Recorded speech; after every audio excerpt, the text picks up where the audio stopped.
আল্লাহ বলছেন তোমাদের মধ্যে এসেছেন তোমাদের মধ্যকার এমন একজন রাসূল, তোমাদের জন্য তোমাদের মধ্যে এমন একজন রাসূল দুনিয়ার জমিনে এসেছেন, তোমাদের দুঃখ দেখে যার কাছে দুঃখ লাগে, সুবহানাল্লাহ, তোমাদের দুঃখে যিনি দুঃখিত হন, তোমাদের ব্যথায় যিনি ব্যথিত হন, তিনি হচ্ছেন মুহাম্মদ সাল্লাল্লাহু আলাইহি ওয়াসাল্লাম। এত রহমদিল, উম্মতের প্রতি এত দয়াবান এই নবী পৃথিবীতে আর আসে নাই। প্রিয় ভাইয়েরা আমার, তার সম্পূর্ণ জীবনটাই কেটেছে মানুষের প্রতি সহানুভূতি, উম্মতের প্রতি সহানুভূতি, সবরমতি দেখানোর মাধ্যমে তার দুনিয়ার জামান কেটেছে। জুড়ে কোন সুবহানাল্লাহ। প্রিয় ভাইয়েরা আমার, এজন্য দেখেন আমার রাসূল কিন্তু মুশরিকদের ব্যাপারেও আমার রাসূল কিন্তু রহমদিলের ছিলেন।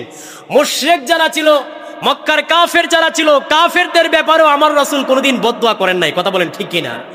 আরে কাফেররা আমার রাসূলকে যে কষ্টটা দিয়েছে, বিশেষ করে মক্কার মুশরিকরা আমার রাসূলের উপর যে নির্যাতন করেছে, আমার রাসূল যদি হাত তুলে আল্লাহর কাছে বদদুয়া করতেন, একটা মুশরিক আর একটা কাফেরও দুনিয়াতে টিকে থাকার মতো ক্ষমতা ছিল না। কথা বলেন ঠিক কিনা?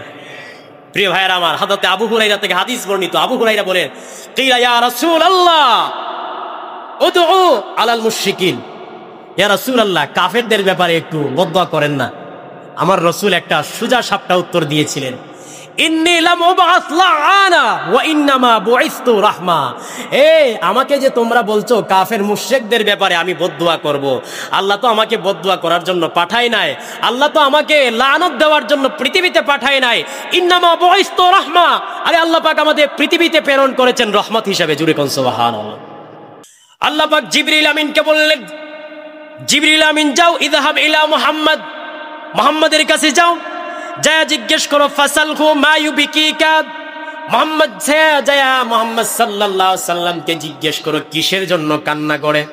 ফাতাহু জিবরিল আলাইহিস সালাতু ওয়াস সালাম, জিবরিল আমার নবীর কাছে আসলেন। জিবরিল আমার নবীর কাছে আয়েশা বলে, ইয়া রাসূলুল্লাহ, ইয়া হাবিবাল্লাহ, আপনি কান্না করতেছেন, আল্লাহ আরশ থেকে দেখতেছেন। জোরে কোন সুবহানাল্লাহ। আমার আল্লাহ আমাকে জিজ্ঞেস করেছেন, আপনার কাছে প্রেরণ করেছেন, কিসের জন্য কান্না করেন? আমার আল্লাহ রাব্বুল আলামিন আমাকে ওহী দিয়ে পাঠাইছেন, কিসের জন্য, কোন কারণে কান্না করেন? আমার নবী বললেন, উম্মতি উম্মতি, জিবরিল রে, আমি আমার জন্য কান্না করি না, আমি আমার গুনাহগার উম্মতের জন্য কান্না করি। জোরে কোন সুবহানাল্লাহ। আমি আমার গুনাহগার উম্মতের মাগফিরাত চাই। জোরে কোন না সুবহানাল্লাহ। আমার আল্লাহ রাব্বুল আলামিনকে জিবরিল যায় বলে, ইয়া রাসূলুল্লাহ, আপনার রাসূল তো, আপনার হাবিব তো কান্না করতেছে উম্মতের জন্য, উম্মতের মাগফিরাতের জন্য। আল্লাহ জিবরিল আমিনকে আবার পাঠালেন, ইযহাব ইলা মুহাম্মদ, জোরে কোন সুবহানাল্লাহ, ইযহাব ইলা মুহাম্মদ ফাকুল ইন্না সানুরদিকা ফি উম্মতিকা। জিবরিলকে বলো, জিবরিলকে বলতেছেন, যাও মুহাম্মদকে যায় বলো যে আমি মুহাম্মদের উম্মতের উপরে সন্তুষ্ট হয়ে গেছি। জোরে কোন সুবহানাল্লাহ।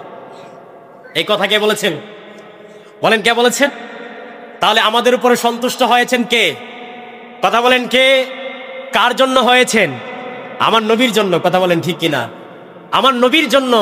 নবী যখন উম্মতি উম্মতি বলে কান্না করে, আল্লাহ জিবরাইল আমিনকে দিয়া পাঠায়া সুসংবাদ দিছে, যাও যাই আমার বন্ধুকে জানায়া দাও, কান্না করতে হবে না, বন্ধুর উম্মতের উপরে আমি আল্লাহ রাজি হয়ে গেছি। জোরে বলো সুবহান। উপস্থিত আজকের এই পবিত্র জুমার দিনে আগত সম্মানিত মুসল্লিয়ানে কেরাম, মুরব্বিয়ানে আযম, অত্র এলাকার দিনদার ধর্মপ্রাণ মুসলমান ভাই ও বন্ধুগণ, পর্দার আড়ালে অবস্থানরত আমার শ্রদ্ধেয়া সম্মানিতা মুমিনা আবেদা সালেহা মা এবং বোনেরা, আল্লাহ সুবহানাহু ওয়া তাআলার দরবারে অসংখ্য শুকর এবং সুজুদ আদায় করতেছি যে মহান রব্বুল আলামিন আমাদেরকে অত্র এলাকার অসংখ্য গণিত মানুষ থেকে যাচাই বাছাই করে, মায়া করে, মহব্বত করে, ভালোবেসে প্রতি জুমাবারের নেই এই জুমার দিনে মসজিদে আসার মতো সুযোগ করে দিয়েছেন। মসজিদে এসে জুমার নামাজের পূর্বক্ষণে কোরআন এবং সুন্নাহ থেকে অল্প কিছু সময় আলোচনা করা এবং শোনার মতো তৌফিক দিয়েছেন। সেজন্য মন প্রাণ উজাড় করে দিয়ে, অন্তরের অন্তরস্থল থেকে হৃদয়ের আবেগ অনুভূতি উজাড় করে দিয়ে আমরা সকলেই কালিমাতুশ শুকর আদায় করছি। আমরা পড়ছি আলহামদুলিল্লাহ। অসংখ্য দরুদ এবং সালাম প্রেরণ করছি সর্বকালের সর্বযুগের সর্বশ্রেষ্ঠ মহামানব, বিশ্বমানবতার মুক্তির দূত, বিশ্বমানবতার মহান শিক্ষক, বিশ্বমানবতার কাণ্ডারি আমার আপনার কলিজার টুকরা নবী, প্রাণের চেয়েও প্রিয় নবী, উম্মতের কান্ডারি নবী, দু জাহানের বাদশা নবী, সাইয়্যিদুল মুরসালিন, খাতামুন নাবিয়্যিন ওয়াল মুরসালিন, সাইয়্যিদুনা হাবিবুনা শাফিউনা ইমামুনা ওয়া কুদওয়াতুনা হাবিবে কিবরিয়া মুহাম্মদ মুস্তাফা সাল্লাল্লাহু আলাইহি ওয়াসাল্লামের উপর আল্লাহ পাক আমাদের দুরূদ সালাম খালি সোনার মদিনায় পৌঁছায় দেন, বলুন আমিন। সম্মানিত মুসল্লিয়ানে কেরাম, ধারাবাহিক আলোচনা আমাদের চলতেছিল। যেহেতু রবিউল আউয়াল মাস শুরু হয়েছিল, সেজন্য আমরা ধারাবাহিক আলোচনা করতেছিলাম রাসূল করিম সাল্লাল্লাহু আলাইহি ওয়াসাল্লামের মিলাদ এবং সিরাতের উপরে। কতদিন জমায় আমরা আলোচনা করেছিলাম, সেই ধারাবাহিকতা রক্ষার্থে আমরা আজকের আলোচনা শুরু করতেছি। সবাই দিলের কান লাগিয়ে আমলের নিয়তে শোনার চেষ্টা করব। আল্লাহ পাক আমাদের সবাইকে শোনার মতো তৌফিক দান করুন, বলুন আমিন। সম্মানিত মুসল্লিয়ানে কেরাম, মুহাম্মদ সাল্লাল্লাহু আলাইহি ওয়াসাল্লাম, মুহাম্মদ সাল্লাল্লাহু আলাইহি ওয়াসাল্লামের সার্বিক জীবন চরিত্র উম্মতের জন্য পরিপূর্ণ জীবন আদর্শ। মুহাম্মদ সাল্লাল্লাহু আলাইহি ওয়াসাল্লামের যতটা দিক রয়েছে মানবিক দুনিয়াতে চলার ক্ষেত্রে, আমাদের যতটা দিক রয়েছে ততটা দিকেই মুহাম্মদ সাল্লাল্লাহু আলাইহি সাল্লাম আমাদের জন্য আদর্শ। কথা বলেন ঠিক কিনা? মুহাম্মদ সাল্লাল্লাহু আলাইহি ওয়াসাল্লামের বাইরে পৃথিবীর অন্য কেউ আমাদের আদর্শ হতে পারে না। কেননা দেখেন, যুগ যুগ ধরে মানুষ যেই জ্ঞান বুদ্ধি, যেই মেধা, যেই মুক্তি সাধনা করে এসেছে, মুহাম্মদ সাল্লাল্লাহু আলাইহি ওয়াসাল্লাম সেগুলোর পূর্ণতা দান করেছেন। সুবহানাল্লাহ। একনিষ্ঠতা, ন্যায়পরায়ণতা, সততা, পবিত্রতা, মনুষ্যত্ববোধ, চারিত্রিক যত গুণাবলী রয়েছে, মানবিক যত গুণাবলী রয়েছে, সব কিছু মুহাম্মদ সাল্লাল্লাহু আলাইহি ওয়াসাল্লামের মাধ্যমে আল্লাহ পূর্ণতা দান করেছেন। সুবহানাল্লাহ। আপনি যদি একনিষ্ঠতার দিকে লক্ষ্য করেন, পৃথিবীতে মুহাম্মদ সাল্লাল্লাহু আলাইহি ওয়াসাল্লামের চাইতে এত বেশি একনিষ্ঠ আর কেউ ছিল না। কথা বলেন ঠিক কিনা? যদি ন্যায়পরায়ণতার দিকে লক্ষ্য করেন, মুহাম্মদ সাল্লাল্লাহু আলাইহি ওয়াসাল্লামের চাইতে পৃথিবীতে এত বেশি ন্যায়পরায়ণ আর কেউ ছিল না। যদি আপনি সততার দিকে লক্ষ্য করেন, মুহাম্মদ সাল্লাল্লাহু আলাইহি ওয়াসাল্লামের চাইতে পৃথিবীতে এত সত্যবাদী আর কেউ ছিল না। যদি পবিত্রতার দিকে লক্ষ্য করেন, মুহাম্মদ সাল্লাল্লাহু আলাইহি ওয়াসাল্লামের চাইতে এত পুত্র পবিত্র পৃথিবীতে আর কেউ ছিল না। যদি আপনি মনুষ্যত্বের দিকে লক্ষ্য করেন, মুহাম্মদ সাল্লাল্লাহু আলাইহি ওয়াসাল্লামের হৃদয়ে, মুহাম্মদ সাল্লাল্লাহু আলাইহি সাল্লামের অন্তরে যতটুকু মনুষ্যত্ব ছিল, পৃথিবীর ইতিহাসে ততটুকু মনুষ্যত্ব আর কারো মধ্যে ছিল না। প্রিয় ভাইরা আমার, চারিত্রিক দিকে যদি লক্ষ্য করেন, মুহাম্মদ সাল্লাল্লাহু আলাইহি ওয়াসাল্লাম এত উন্নত চরিত্রের অধিকারী ছিলেন, এত ভালো উত্তম চরিত্রের অধিকারী ছিলেন যে পৃথিবীর ইতিহাসে মুহাম্মদ সাল্লাল্লাহু আলাইহি ওয়াসাল্লাম থেকে এত উত্তম চরিত্রের আর কেউ ছিল না। মানবিক দিক থেকে যদি আপনি লক্ষ্য করেন, মানবিক যতগুলি গুণাবলী রয়েছিল মুহাম্মদ সাল্লাল্লাহু আলাইহি ওয়াসাল্লামের মধ্যে, পৃথিবীর ইতিহাসে এত মানবিক গুণাবলী আর কারো মধ্যে ছিল না। প্রিয় ভাইরা আমার, তার নবুয়তের পরের যে জিন্দেগি, নবী করিম সাল্লাল্লাহু আলাইহি ওয়াসাল্লামের নবুয়তের জিন্দেগি, এটা মুসলিম উম্মার জন্য অনুসরণীয় এবং অনুকরণীয়। অবশ্যই অনুসরণ করবে, অনুসরণ করতে হবে। কারণ যে অনুসরণ এবং অনুকরণের মাধ্যমেই মানব জাতির ইহকালীন কল্যাণ রয়েছে, পরকালীন মুক্তির ব্যবস্থা আল্লাহ করে রেখেছেন। জুড়ে করুন সুবহানাল্লাহ। মুহাম্মদ সাল্লাল্লাহু আলাইহি ওয়াসাল্লামকে যারা মানবে, যারা অনুসরণ করবে, আমার নবীকে যারা অনুকরণ করবে, আল্লাহ বলেন এদের ইহকালীন কল্যাণ আমি দিব আর পরকালীন মুক্তির ব্যবস্থা আমি করে দিব। জুড়ে করুন সুবহানাল্লাহ। বর্তমান আধুনিক বিশ্বে মানুষের শিক্ষা দীক্ষা দিন দিন আপডেট হচ্ছে। কথা বলেন ঠিক কিনা? শিক্ষা দীক্ষার মান দিন দিন বাড়তেছে। শিক্ষা দীক্ষার মধ্যে নতুন নতুন চমকপ্রদ বিষয়গুলো যুক্ত হচ্ছে, কিন্তু রাসূল করিম সাল্লাল্লাহু আলাইহি ওয়াসাল্লামের আদর্শ, চারিত্রিক গুণাবলী, মানবিক গুণাবলী গুণান্বিত হওয়ার ব্যাপারে আমরা অনেক পিছিয়ে আছি। কথা বলেন ঠিকই? আমাদেরকে সব শিক্ষা দেওয়া হয়, আমাদের শিক্ষার যে কার্যক্রম, শিক্ষার যে সিলেবাস আপডেট হয়, শিক্ষার মান উন্নয়ন হয়, কিন্তু মুহাম্মদ সাল্লাল্লাহু আলাইহি ওয়াসাল্লামের আদর্শের ব্যাপারে ওনার যে চারিত্রিক গুণ ছিল, মানবিক গুণ ছিল, ওই মানবিক গুণগুলো থেকে আমরা অনেকটা পিছিয়ে রয়েছি। আমাদেরকে এই ব্যাপারে আমাদেরকে শিক্ষা দেওয়া হয় না। মনে রাখবেন, আধুনিক বিশ্বে মানুষ যত বড় শিক্ষিত হোক না কেন, যত ডক্টরেট, যত ডিগ্রি অর্জন করুক না কেন, মনে রাখবেন মানুষ শিক্ষিত হওয়ার পরে, ডক্টরেট ডিগ্রি অর্জন করার পরে যদি তার মধ্যে যদি মুহাম্মদ সাল্লাল্লাহু আলাইহি সাল্লামের চারিত্রিক মানবিক গুণগুলো যদি তার মধ্যে না আসে, আমার নবীর আদর্শ যদি তার মধ্যে না আসে, তাহলে তার এই শিক্ষার কোনো মূল্য নাই। কথা বলেন ঠিক না? প্রিয় ভাইরা আমার, এজন্য নবী করিম সাল্লাল্লাহু আলাইহি সাল্লামের উত্তম আদর্শের ব্যাপারে আল্লাহ কুরআন কারীমে আজ থেকে ১৫০০ বছর আগে আমাদেরকে জানায় দিয়েছেন যে মুহাম্মদ এমন একটা আদর্শ, মুহাম্মদের জন্য তোমাদের মধ্যে এমন আদর্শ রেখেছি, যে আদর্শ মানবা তোমরা, এই আদর্শ মেনে মেনে আমি আল্লাহর জান্নাতে ঢুকবা। জোরে কোন সুবহানাল্লাহ। রব্বুল আলামিন বলছেন, লাকাদ কানা লাকুম ফি রাসূলিল্লাহি উসওয়াতুন হাসানাতুন লিমান কানা ইয়ারজুল্লাহা ওয়াল ইয়াওমাল আখির ওয়া যাকারাল্লাহা কাসীরা।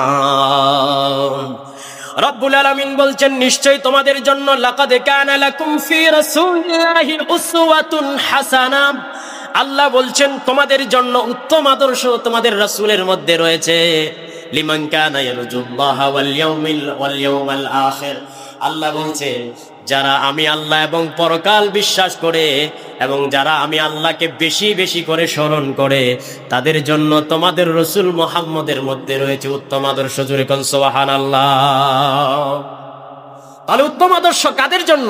আল্লাহ বলে দিয়েছেন, যারা আল্লাহকে বিশ্বাস করে, যারা পরকাল বিশ্বাস করে, যারা আল্লাহকে বেশি বেশি স্মরণ করে, তাদের জন্য মুহাম্মদের মধ্যে রয়েছে কি? উত্তম আদর্শ। সুবহানাল্লাহ।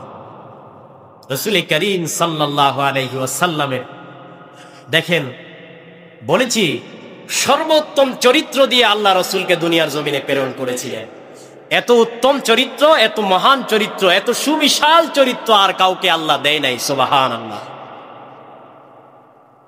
আজ থেকে ১৫০০ বছর আগে আমার আল্লাহ রাব্বুল আলামিন কোরআনুল কারীমের মধ্যে আমার নবীর চরিত্রের সার্টিফিকেট দিয়েছেন। আল্লাহ বলছেন, নুন ওয়াল কলামি ওয়া মা ইয়াসতুরুন মা আনতা বিনি'মাতি রাব্বিকা বিমাজনুন ওয়া ইন্না লাকা লাআজরান গায়রা মামনুন ওয়া ইন্নাকা লাআলা খুলুকিন আযীম। আল্লাহ বলছেন, ওয়া ইন্নাকা লাআলা খুলুকিন আযীম। আমার নবীকে আল্লাহ বলছেন, নিশ্চয় নিশ্চয় আপনাকে আমি আল্লাহ মহান চরিত্রের উপরে অধিষ্ঠিত, প্রতিষ্ঠিত করেছি। জুড়ে কোন সুবহানাল্লাহ। প্রিয় ভাইয়েরা আমার, রাসূল করিম সাল্লাল্লাহু আলাইহি ওয়াসাল্লামের চরিত্রের ব্যাপারে আল্লাহ যে শব্দটা প্রয়োগ করেছেন, খুলুকে আযীম। আযীম শব্দটা এটা হচ্ছে আল্লাহর সিফাতি একটা নাম, গুণবাচক নাম। সুবহানাল্লাহ। আল্লাহর যতগুলো নাম রয়েছে, এই নামের মধ্যে একটা নাম হচ্ছে আযীম। আযীম অর্থ হলো এত বিশাল, এত মহান, সুবিশাল সত্তা, যেটার মহানত্ব, যেটার সুবিশালতা, সীমা রেখা পৃথিবীর মানুষের রেঞ্জের বাহিরে। পৃথিবীর মানুষ চিন্তা করতে পারে না, কল্পনা করতে পারে না, ইন্দ্রিয় শক্তির বাহিরে আল্লাহর বিশালতা এত বিশাল। কথা বলেন ঠিক কিনা? তো আল্লাহ বলেছেন, জামান হাবিবের চরিত্রের ব্যাপারে আযীম শব্দটা প্রয়োগ করে আমি পৃথিবীর মানুষকে জানাইয়া দিলাম, বুঝাইয়া দিলাম যে আমার রাসূলের চরিত্রটা হচ্ছে এত বিশাল, এত সুবিশাল, এটা মানুষের চিন্তার বাহিরে, কল্পনার বাহিরে, মানুষের ইন্দ্রিয় শক্তির বাহিরে। জুড়ে কোন সুবহানাল্লাহ। যেটার আয়ত্ত করা কোনো মানুষের পক্ষে সম্ভব নয়। সুবহানাল্লাহ। প্রিয় ভাইরা আমার, দেখেন পৃথিবীতে দিন যত যাচ্ছে মানুষ কিন্তু তথ্য প্রযুক্তির দিকে আগায়া যাচ্ছে, কথা বলেন ঠিক কিনা? একটা সময় মানুষ চাঁদের ব্যাপারে কল্পনাও করতে পারতো না, কিন্তু এখন চাঁদেও মানুষ পাঠায়, কথা বলেন ঠিক কিনা? চাঁদ বলেন, সৌরজগৎ বলেন, নক্ষত্র বলেন, সূর্য বলেন, চন্দ্র বলেন, সব কিছু এখন মোটামুটি মানুষের রেঞ্জের ভিতরে চলে আসতেছে, মোটামুটি আয়ত্তের ভিতরে চলে আসতেছে। কিন্তু আল্লাহ বলেন সব কিছু আয়ত্ত করতে পারলো আমার হাবিব মুহাম্মদুর রাসূলুল্লাহ সাল্লাল্লাহু আলাইহি ওয়াসাল্লামের আদর্শ, এমন আদর্শ দিয়ে আমি পাঠাইছি যে আদর্শ মাপার মতো কোন যন্ত্র তোমরা সৃষ্টি করতে পারবা না। জোরে কোন সুবহানাল্লাহ। খুলুকে আযীম, এটা তর্কে প্রস্তে এত বেশি লম্বা, এত বেশি গভীরতা, যেটা মাপার যন্ত্র পৃথিবীতে কেউ আবিষ্কার করতে পারে না, কিয়ামত পর্যন্ত পারবে না। জোরে কোন সুবহানাল্লাহ।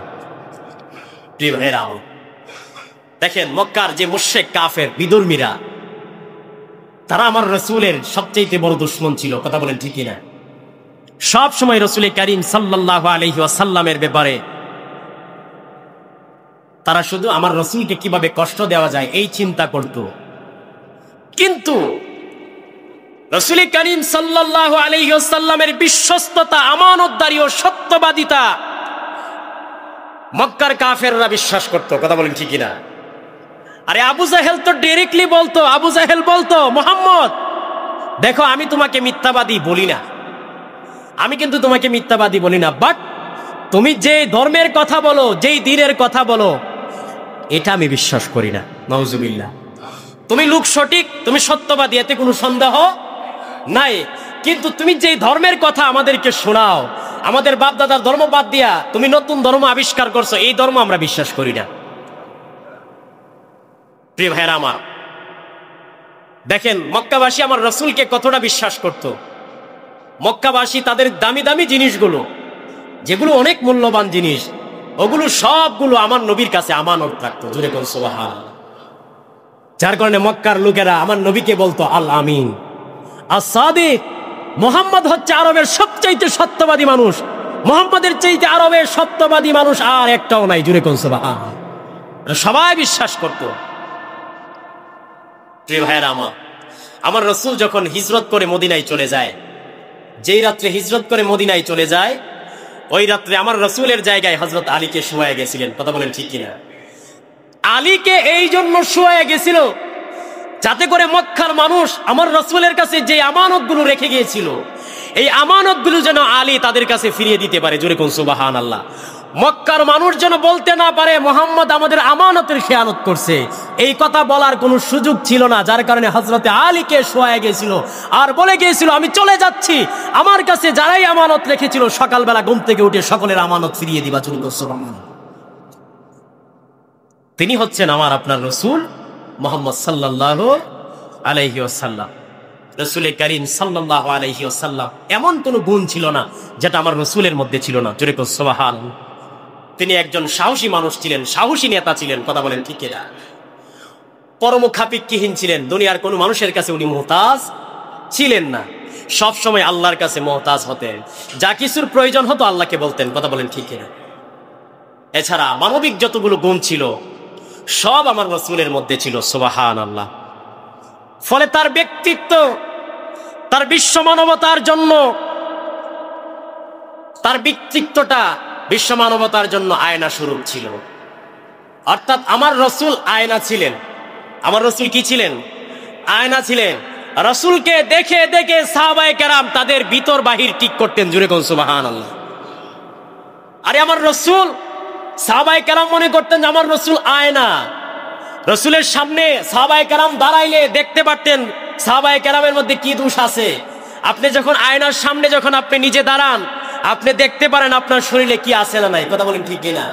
তো আমার রাসূল ছিলেন আয়না। সাহাবায়ে কেরাম বলতেন যে আমরা যখন আমাদের রাসূলের সামনে আমরা দাঁড়াতাম, তখন আমরা দেখতে পারতাম আমাদের মধ্যে কি সমস্যা আছে। জোরে কোন সুবহানাল্লাহ।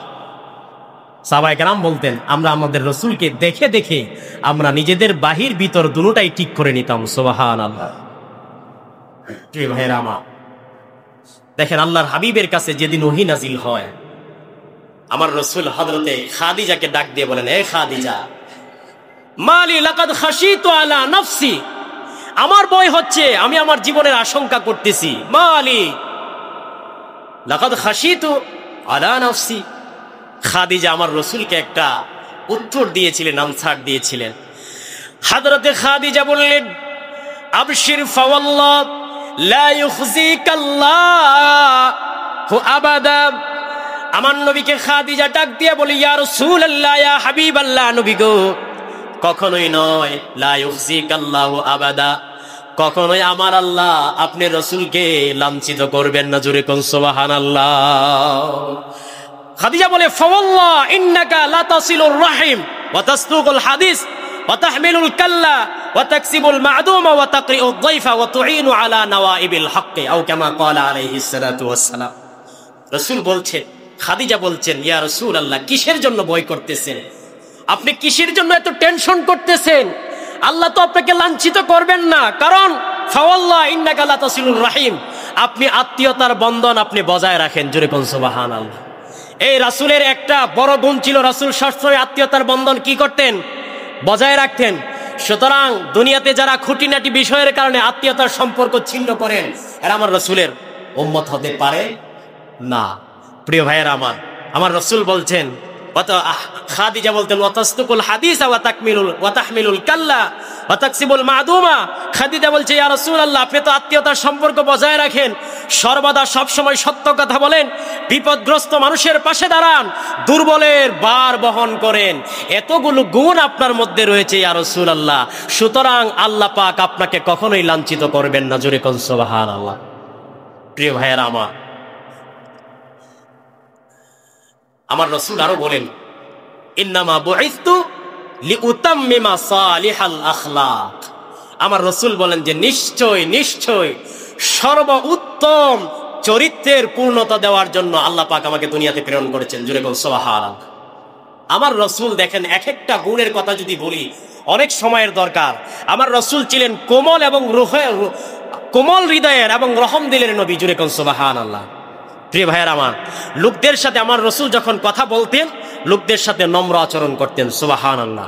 বৈঠকে উনি যখন কোনো বৈঠকে যখন উনি বসতেন, বৈঠকে কোনো রকমের অহেতুক কথাবার্তা, ফাহেসা কথাবার্তা, অর্থাৎ এক্সট্রা কোনো কথাবার্তা রাসূল বলতেন না। শুধু তাই নয়, বেদুইন যারা ছিল, গ্রাম্য লোক যারা ছিল, তারা যখন আমার রাসূলের কাছে আসতো, তো গ্রাম্য লোকেরা রাসূলের সাথে কিভাবে কথা বলতে হয় এটা জানতো না, বেদুইনরা জানতো না, রাসূলের সাথে বেয়াদবি হয়ে যেত। এরপর আমার রাসূল ধৈর্য ধরতেন, এদেরকে কিছু বলতেন না। জোরে কোন সুবহানাল্লাহ। প্রিয় ভাইরা রাসূল করিম সাল্লাল্লাহু আলাইহি ওয়াসাল্লামের এই মহানুভবতা, এই বিনয়ী ব্যবহার আর কথার যে মাধুর্যতা, এগুলো দেখে মক্কার বড় বড় মুশরিকেরা দলে দলে কালেমা পড়ে ইসলামের ছায়াতলে এসেছেন। জোরে কোন সুবহানাল্লাহ। আমার রাসূলের কথার মধ্যে মাধুর্যতা ছিল। রাসূল যখন কথা বলতেন, বিনয়ী হয়ে কথা বলতেন, কারোর সাথে রূঢ় আচরণ করতেন না, বাজে ব্যবহার করতেন না, মিসবিহেভ করতেন না। রাসূল করিম সাল্লাল্লাহু আলাইহি ওয়াসাল্লামের কথার মাধুর্যতার কারণে অনেক কাফেররা ইসলাম গ্রহণ করতে বাধ্য হয়েছে। জোরে কোন সুবহানাল্লাহ।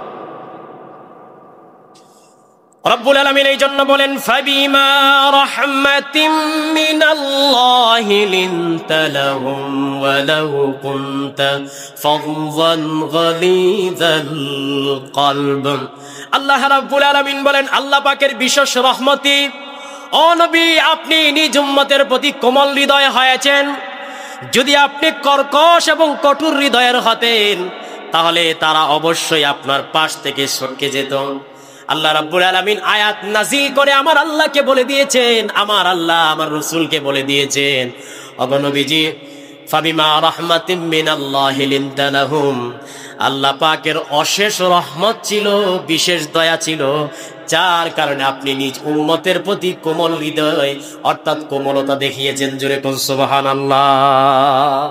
আল্লাহ পাক আপনাকে নিজ দয়ায়, নিজ রহমতে আপনার ভিতরে একটা কোমল হৃদয় দান করেছিলেন। জোরে কোন সুবহানাল্লাহ।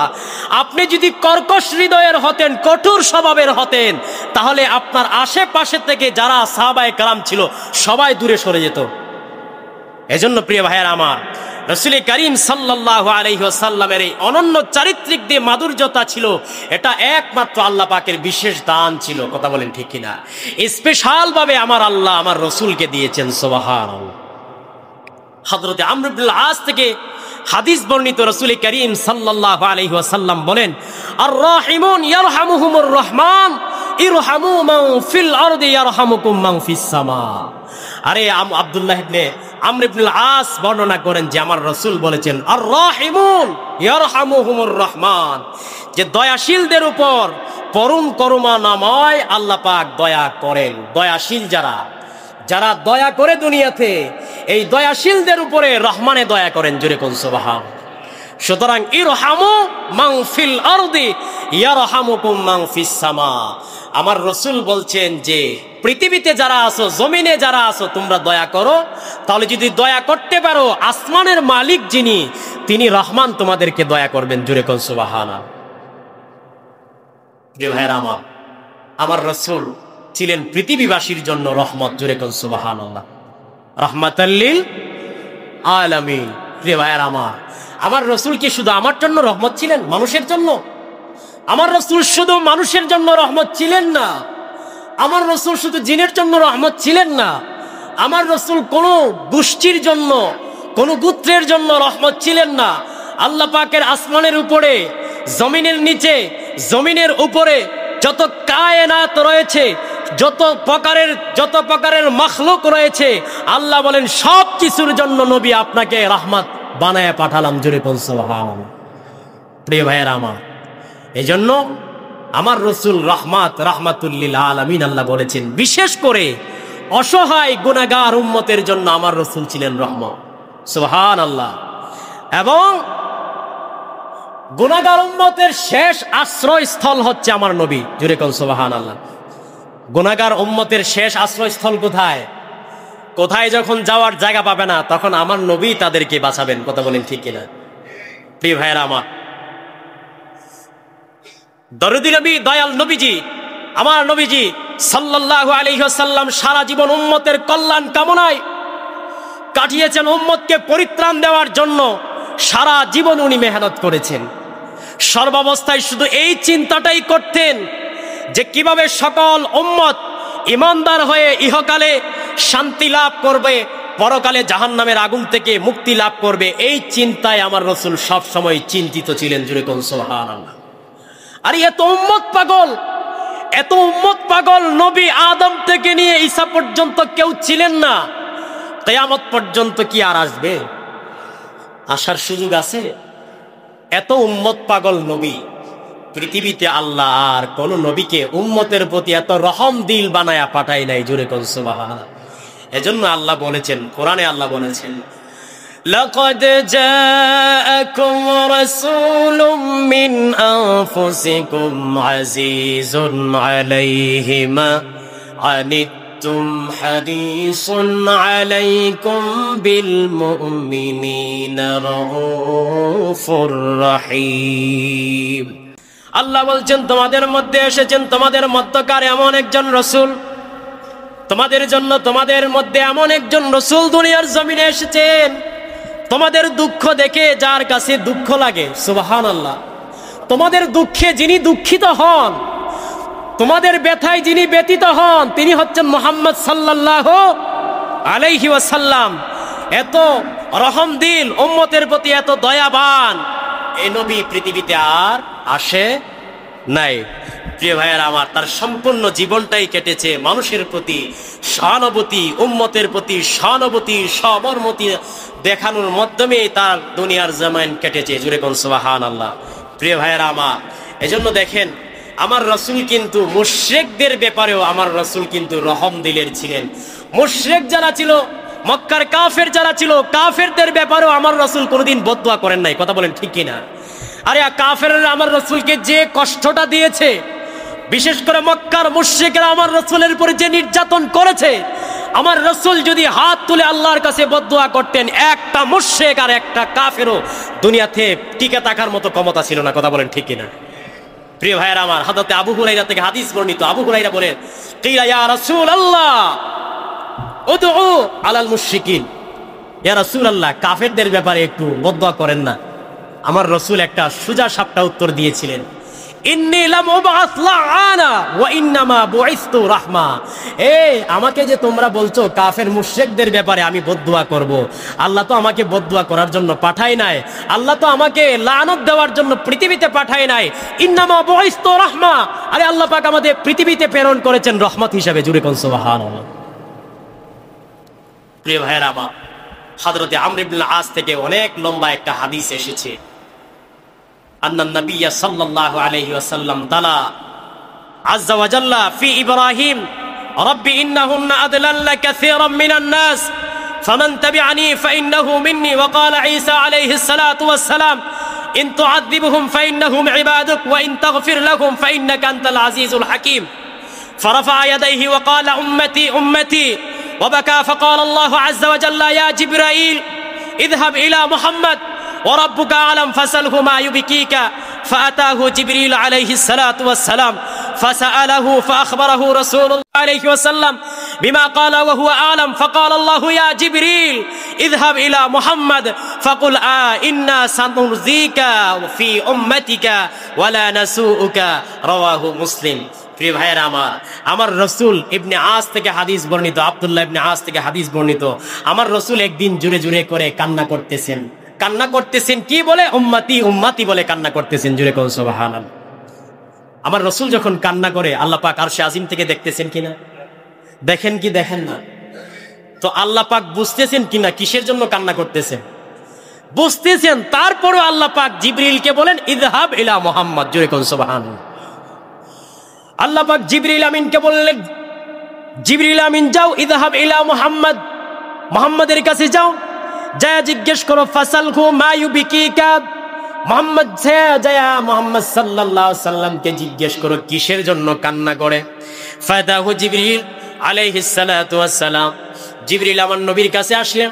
জিবরিল আমার নবীর কাছে আয়েশা বলে, ইয়া রাসূলুল্লাহ, ইয়া হাবিবাল্লাহ, আপনি কান্না করতেছেন, আল্লাহ আরশ থেকে দেখতেছেন। জোরে কোন সুবহানাল্লাহ। আমার আল্লাহ আমাকে জিজ্ঞেস করেছেন, আপনার কাছে প্রেরণ করেছেন, কিসের জন্য কান্না করেন? আমার আল্লাহ রাব্বুল আলামিন আমাকে ওহী দিয়ে পাঠাইছেন, কিসের জন্য, কোন কারণে কান্না করেন? আমার নবী বললেন উম্মতি উম্মতি।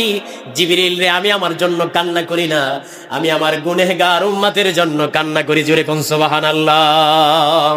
আমি আমার গুনাহগার উম্মতের মাগফিরাত চাই। জোরে কোন না সুবহানাল্লাহ।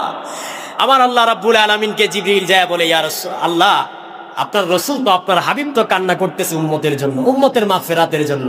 আল্লাহ জিবরিল আমিনকে আবার পাঠালেন, ইযহাব ইলা মুহাম্মদ। জোরে কোন সুবহানাল্লাহ। ইযহাব ইলা মুহাম্মদ ফাকুল ইন্না সানুরদিকা ফি উম্মতিকা। জিবরিলকে বলতেছেন, যাও মুহাম্মদকে যায় বলো যে আমি মুহাম্মদের উম্মতের উপরে সন্তুষ্ট হয়ে গেছি। জোরে কোন সুবহানাল্লাহ। এই কথা কে বলেছেন? বলেন কে বলেছেন? তাহলে আমাদের উপরে সন্তুষ্ট হয়েছেন কে? কথা বলেন কে? কার জন্য হয়েছেন? আমার নবীর জন্য। কথা বলেন ঠিক কিনা? আমার নবীর জন্য। নবী যখন উম্মতি উম্মতি বলে কান্না করে, আল্লাহ জিবরাইল আমিনকে দিয়া পাঠায়া সুসংবাদ দিছে, যাও যায় আমার বন্ধুকে জানায়া দাও, কান্না করতে হবে না, বন্ধুর উম্মতের উপরে আমি আল্লাহ রাজি হয়ে গেছি। জোরে কোন সুবহানাল্লাহ। আমার রসুল যে কত দয়ালু ছিলেন, কত মেহেরবান ছিলেন, এটা অনুভব করার জন্য কোরআন এবং হাদিস ঘাটাঘাটি করলে, ইতিহাসের কিতাবগুলো যখন আপনি ঘাটাঘাটি করবেন, তখন বুঝতে পারবেন যে আমার রসুল কতটা দয়ালু ছিল। জোরে কোন সুবহানাল্লাহ। রসুলের ব্যাপারে যত পড়ি, যত রিসার্চ করি রসুলের ব্যাপারে, ততই আমি মুগ্ধ হই। জোরে কোন না সুবহানাল্লাহ। অসহায় উম্মতের যখন কোথায় আশ্রয় খুঁজে পেত না অসহায় উম্মতেরা, তখন শেষ আশ্রয়স্থলটা ছিল আমার রসুল। জোরে কোন সুবহানাল্লাহ। আরে আসহাবে সুফফার দিকে তাকান, 70 জন সাহাবী ছিল যারা মসজিদে নববীর পাশে একটা রুমে থাকতো। আমার রসুল তাদেরকে জায়গা করে দিয়েছিল। জোরে কোন না সুবহানাল্লাহ। এই সমস্ত সাহাবীদের কোনো থাকার জায়গা ছিল না, খাওয়ার জায়গা ছিল না, 70 জন সাহাবীর আশ্রয়স্থল ছিল না। আমার রসুল সাল্লাল্লাহু আলাইহি ওয়াসাল্লাম নিজে এই সমস্ত 70 জন সাহাবীদেরকে জায়গা দিয়েছিলেন, জায়গা থাকার ব্যবস্থা করে দিয়েছিলেন, এবং তাদের যত প্রয়োজন ছিল সব কিছু আমার রসুল পূরণ করতেন। জোরে কোন সুবহানাল্লাহ। একটা মানুষ 70 জন মানুষকে লালন পালন করতেন। জোরে কোন সুবহানাল্লাহ। কতটা রহম দিলের ছিলেন, কতটা মেহেরবান ছিলেন, প্রিয় ভাইয়ের আমার, শুধু দুনিয়াতে নয়, কিয়ামত পর্যন্ত, এমনকি পরকালেও আমার নবী আমাদের জন্য, উম্মতের জন্য শেষ আশ্রয়স্থল হবেন। কথা বলেন ঠিক কিনা? হযরত আলী রাদিয়াল্লাহু তাআলা আনহু বলেন, আমরা যখন রাসূল কারীম সাল্লাল্লাহু আলাইহি ওয়াসাল্লামের ইন্তেকাল হয়ে গেল, রাসূল যখন দুনিয়া থেকে বিদায় নিলেন, বিদায় নেওয়ার পরে রাসূলের দাফন কার্যকর যখন আমরা সম্পন্ন করছিলাম, তখন একজন বেদুইন আসলো, একজন গ্রাম্য লোক আসলো নবীজির কবরের সামনে। নবীজির কবরে আয়েশা পড়ল, শুয়ে পড়ল, আর নিজ মাথার মধ্যে মাটি নিক্ষেপ করতে করতে বলতে লাগলো, ইয়া রাসূলুল্লাহ, ইয়া হাবিবাল্লাহ, আল্লাহ তাআলা তো ঘোষণা করেছেন, ওয়ালাউ আন্নাহুম ইয যালামু আনফুসাহুম জাউকা ফাস্তাগফিরুল্লাহ ওয়াস্তাগফারা লাহুমুর রাসূল লাওয়াজাদুল্লাহ তাওয়াবার রাহিমা। বেদুইন লোকটা আসলো, রাসূলের কবরের সামনে শুয়ে পড়ল এবং কপালে মাটি দিয়ে আঘাত করতে লাগলো, আর রাসূলকে বলতেছে, ইয়া রাসূলুল্লাহ, ইয়া হাবিবাল্লাহ, আল্লাহ তো ঘোষণা করেছেন যদি তারা নিজেদের উপর জুলুম করে, অর্থাৎ আমরা যদি আমাদের নিজেদের উপরে জুলুম করি আর যদি আপনার কাছে এসে আল্লাহর কাছে ক্ষমা প্রার্থনা করি, আল্লাহ ক্ষমা করে দিবেন। জোরে কন্যা সুবহানাল্লাহ। ওই বেদুইন লোকটা কান্না করতেছে, রাসূলের কবরের সামনে, রওজার সামনে শুয়ে শুয়ে বলতেছে, ইয়া রাসূলুল্লাহ, আল্লাহ তো এই ঘোষণা কোরআনে দিয়েছেন, সুতরাং আপনি নবী এখন চলে গেছেন, আমরা এখন কোথায় যাব? জোরে কোন সুবহানাল্লাহ। এই কথা বলে বেদুইন কান্না করতেছে। হযরতে আলী বলেন, অবাক কাণ্ড, এই বেদুইন লোকটা যখন এইভাবে যখন রাসূলের সাথে কথা বলতেছে, আমরা রাসূলকে দাফন করলাম, আর কবরের ভিতর থেকে, রওজার ভিতর থেকে আসতেছে, আওয়াজ আসতেছে, যাও তোমাকে ক্ষমা করে দেওয়া হয়েছে। জোরে কোন সুবহানাল্লাহ। হযরতে আলী বলেন, যারা চতুর্দিকেও উপস্থিত ছিল সবাই এই আওয়াজ শুনতে পেয়েছিল। জোরে কোন সুবহানাল্লাহ। শাওয়াহিদুন নবুওয়া কিতাবের নাম 143-44 পৃষ্ঠায় এই ঘটনা রয়েছে। ইমাম ইবনে কাসির তাফসিরে ইবনে কাসিরে এটার ব্যাখ্যা অন্যভাবে করেছেন। ইবনে কাসির লিখেছেন, আতবী নামক একজন সাহাবী ছিল, যেই সাহাবীকে আল্লাহর নবী স্বপ্নে যুগে জানায় দিয়েছিলেন, সুসংবাদ দিয়েছিলেন যে ওই সাহাবীকে বলো, যেই সাহাবী আমার কবরের সামনে আসছে, আয়েশা কান্না করতেছে, ওই সাহাবীকে সুসংবাদ শোনায়া দাও যে আল্লাহ আমার ওই সাহাবীকে ক্ষমা করে দিয়েছেন। জোরে কোন সুবহানাল্লাহ। প্রিয় ভাইয়েরা আমার, রাসূল কারীম সাল্লাল্লাহু আলাইহি ওয়াসাল্লাম, আমার নবী প্রতিনিয়তই উম্মতের জন্য আল্লাহর দরবারে ক্ষমা প্রার্থনা করতেন। প্রিয় ভাইয়েরা আমার, ইবনে সাদ থেকে বর্ণিত, প্রিয় নবী সাল্লাল্লাহু আলাইহি ওয়াসাল্লাম সাহাবীরা যখন জিজ্ঞাসা করলেন, ইয়া রাসূলুল্লাহ, ইয়া হাবিবাল্লাহ, নবী গো, আপনি দুনিয়া থেকে চলে যাবেন, চলে গেলে আমাদের কি হবে ইয়া রাসূলুল্লাহ? তখন আমার রাসূল একটা জবাব দিয়েছিলেন, হায়াতি খায়রুল লাকুম ওয়া ওয়াফাতি খায়রুল লাকুম। জোরে কোন সুবহানাল্লাহ। পৃথিবীতে আমি বেঁচে থাকাটা এটাও তোমাদের জন্য কল্যাণকর, পৃথিবীর থেকে আমি যখন বিদায় নিব এটাও তোমাদের জন্য কল্যাণকর। জোরে কোন সুবহানাল্লাহ। প্রিয় ভাইয়ের আমার, আমরা ইহকালীন যেভাবে আল্লাহর পক্ষ থেকে আমার উম্মতের জন্য আমার রাসূল বলেছেন যে ইহকালীন জগৎটা যেভাবে আমি দুনিয়ার থাকতে আমার উম্মতের জন্য আল্লাহ কল্যাণকর বানিয়েছেন, দুনিয়ার থেকে যখন আমি চলে যাব, দুনিয়ার থেকে চলে যাওয়ার পরে ঠিক তদ্রূপভাবে কবরের জগৎটা, পরকালীন জগৎটাও আমার উম্মতের জন্য আল্লাহ কল্যাণকর বানিয়ে দিবেন। জোরে কোন সুবহানাল্লাহ। প্রিয় ভাইয়ের আমার, কিভাবে দেখেন, আমার রাসূল বললেন যে আমার উম্মতের প্রতি সপ্তাহের আমলনামায় আমার রওজায় পেশ করা হয়। জোরে কোন সুবহানাল্লাহ। এখানে একটা আকীদার একটা বিষয় আসছে, চিকন কথা, আকীদার বিষয়। যারা আমার রাসূলকে মৃত বলে, যারা আমার রাসূলকে বলে যে রওজায় উনি মৃত, জোরে কোন নাউজুবিল্লাহ। আমার রাসূল কি মৃত নাকি জীবিত? কথা বলেন, জীবিত না জীবিত? শুধু জীবিত না, সশরীরে জীবিত। জোরে কোন সুবহানাল্লাহ। আমার রাসূল যদি মৃত হতেন তো রাসূল বলতেন কেন যে আমার কাছে আমার উম্মতের আমলনামা পেশ করা হবে? আচ্ছা, মৃত মানুষের কাছে কি আমলনামা পেশ করা হয়? কথা বলেন তো। রাসূল কারীম সাল্লাল্লাহু আলাইহি সাল্লাম বলেছেন যে আমার উম্মতের প্রতি সপ্তাহের আমলনামা আমার কাছে পেশ করা হয়। আমি প্রত্যেক উম্মতের আমলনামা দেখি, দেখে দেখে যে উম্মতের আমলনামা ভালো হয় আমি ওই উম্মতের জন্য আল্লাহর কাছে শুকরিয়া আদায় করি, ওই উম্মতের জন্য দিল থেকে দোয়া করে দেই। জোরে কোন সুবহানাল্লাহ। আর আমার যে উম্মতের আমলনামা খারাপ হয়, গুনাহগার উম্মত, তার আমলনামায় গুনাহ উঠেছে, আমি আমার ওই গুনেহগার উম্মতের জন্য আল্লাহর কাছে দোয়া করি, জুড়ে কোন সুবহানাল্লাহ। তো রসুল আমাদের কথা এখনো স্মরণ আছে কি নাই? কথা বলেন, আছে না নাই? রসুল দুনিয়ার থাকতে আমাদেরকে স্মরণ করেছেন। আমাদের রসুল কবরে গিয়েও আমাদের কথা স্মরণ আছে না নাই? রসুল যখন কিয়ামতে ময়দানে মাহশারে উঠবেন আমাদের কথা স্মরণ করবেন কি করবেন না? রসুল যখন জান্নাতে যাবেন তখন আমাদের কথা স্মরণ করবে কি করবেন না? ময়দানে মাহশারে রসুল করিম সাল্লাল্লাহু আলাইহি ওয়াসাল্লাম একটা গুনাহগার উম্মতকেও বাইরে রেখে উনি জান্নাতে যাবেন না, জুড়ে কোন সুবহানাল্লাহ। আরে উনি হচ্ছেন সেই নবী মুহাম্মদুর রাসূলুল্লাহ সাল্লাল্লাহু আলাইহি ওয়াসাল্লাম, যে আদম থেকে নিয়ে ঈসা রূহুল্লাহ পর্যন্ত সমস্ত নবী রাসূল ময়দানে মাহশারে যখন নিজেদের চিন্তায় ব্যস্ত থাকবেন, নিজেদেরকে বাঁচানোর চিন্তায় থাকবেন, কিন্তু মুহাম্মদুর রাসূলুল্লাহ সাল্লাল্লাহু আলাইহি ওয়াসাল্লাম আমার আপনার কলিজার টুকরা নবী, প্রাণের নবী, ওই দিন নিজের চিন্তা করবেন না, আল্লাহ পাকের আরশে আজিমের কাছে সিজদায় পড়ে বলবেন উম্মতি উম্মতি উম্মতি, আল্লাহ আমি আমার সুখ চাই না, আমি আমার শান্তি চাই না, আমি আমার গুনেহগার উম্মতের শান্তি চাই, জুড়ে কোন সুবহানাল্লাহ। গুনেহগার উম্মতকে মুক্তি করে দেন। এইভাবে যখন কান্না করবে আল্লাহ জিবরাইল আমিনকে বলবেন, আমার নবীকে বলো, আমার দুস্থকে বলো আর কান্না করতে হবে না, আমার দুস্থকে বলো মাথা উঠাতে বলো, আর দুস্থ যার ব্যাপারে সুপারিশ করবে আমি আল্লাহ তাদেরকে জান্নাতের মালিক বানায় দিব, জুড়ে কোন সুবহানাল্লাহ। তো আমার রাসূল উম্মতের জন্য এত কিছু করলেন দুনিয়াতে, কবরে যায়ও উম্মতের খোঁজ খবর নিচ্ছেন, ময়দানে মাহশারেও উম্মতের খোঁজ খবর নিবেন, জান্নাতেও উম্মতের সাথে জান্নাতে থাকবেন। কিন্তু আমাদের দায়িত্ব কি, আমাদের করণীয় কি? আমরা কি এমনিতেই জান্নাতে যাইতে পারবো রসুলের সাথে?